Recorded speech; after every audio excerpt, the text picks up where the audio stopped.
नमस्कार किसान भाइयों। जून और जुलाई का महीना एक ऐसा मौका होता है जब सही सब्जी चुन ली जाए तो सिर्फ 40 से 50 दिनों के अंदर आपकी जेब नोटों से भर जाती है। और अगर गलत सब्जी की चुनाव कर ली जाए तो बरसात का मौसम आपके पूरे फसल को डुबो देता है, क्योंकि बरसात के मौसम में मंडियों में हरी सब्जियों की भारी कमी हो जाती है, जिससे कुछ खास सब्जियों के रेट आसमान छूने लगते हैं। आज के इस वीडियो में मैं आपको बताऊंगा ऐसी 5 जादुई सब्जियां जो कम लागत में तैयार होंगी और इस बरसात में आपको बम्पर मुनाफा निकाल कर देगी। और वीडियो के आखिरी में मैं एक ऐसी 10 रुपये के सिगरेट चीज़ बताऊंगा जिसे खेत में डालने से बरसात में आपका एक भी पौधा पीला होकर नहीं मरेगा। इसलिए वीडियो को बिना स्किप किए आखिरी तक ज़रूर देखना। किसान भाइयों, स्वागत है आपका हमारे चैनल जेपी फार्मिंग पर। अगर आप हमारे चैनल पर नए हैं तो खेती की ऐसी पक्की और देसी जानकारी के लिए चैनल को सब्सक्राइब जरूर कर लेना। तो चलिए किसान भाइयों, बिना देरी किए बात करते हैं हमारी पहली सबसे ज़्यादा कमाई देने वाली सब्जी के बारे में। किसान भाइयों, हमारी लिस्ट में पहले नंबर पर हरा धनिया है। किसान भाइयों, जून जुलाई में उगाया गया धनिया जब अगस्त और सितंबर में मंडी में पहुंचता है तो इसका रेट 200 से लेकर 300 रुपया किलो तक आराम से मिल जाता है। बरसात में धनिया साधारण समतल खेत में कभी मत लगाना, नहीं तो बीज सड़ जाएगा।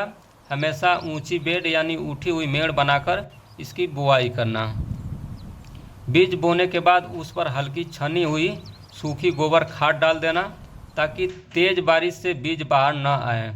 अगर आप इस मौसम में धनिया बचा लेते हैं तो किसान भाइयों समझ लो कि आपकी लॉटरी लग गई है। दूसरे नंबर पर आता है किसान भाइयों पालक की खेती।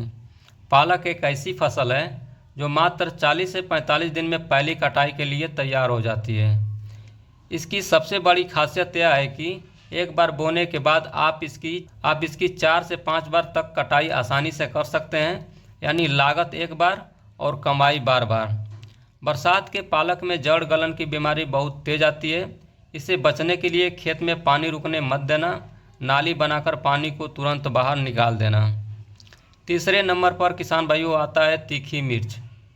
अगर आपके पास पहले से मिर्च का नर्सरी यानी पौधा तैयार है तो जून जुलाई का महीना इसकी रोपाई के लिए सबसे बेस्ट माना जाता है।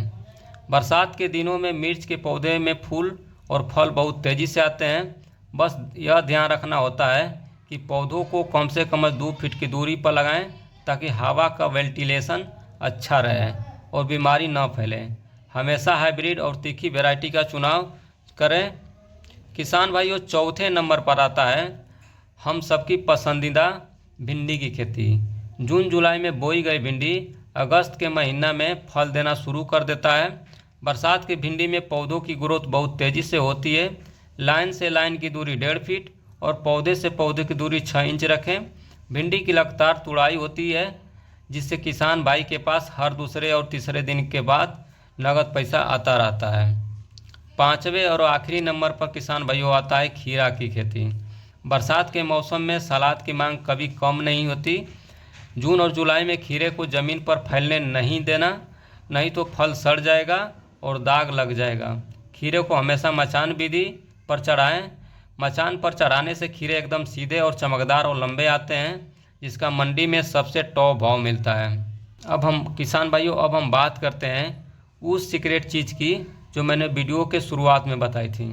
किसान भाइयों, बरसात में फंगस और जड़ सड़न बीमारी से बचने के लिए बुआई या रोपाई के समय ट्राइकोडर्मा पाउडर का इस्तेमाल ज़रूर करें। यह मात्र 10 से 20 रुपया के खर्च में आपके पूरे खेत को फंगस की बीमारी से बचा लेगा और आपका एक भी पौधा पीला होकर नहीं मरेगा। तो किसान भाइयों, इन 5 सब्जियों में से आप इस बार कौन सी सब्जी लगाने जा रहे हैं, नीचे कमेंट में अपनी राय ज़रूर दें। वीडियो अच्छा लगा हो तो लाइक ज़रूर करना, अपने किसान दोस्तों के साथ शेयर करना और हमारे चैनल जेपी फार्मिंग को सब्सक्राइब करना बिल्कुल ना भूलना। मिलते हैं अगले वीडियो में, तब तक के लिए जय जवान जय किसान।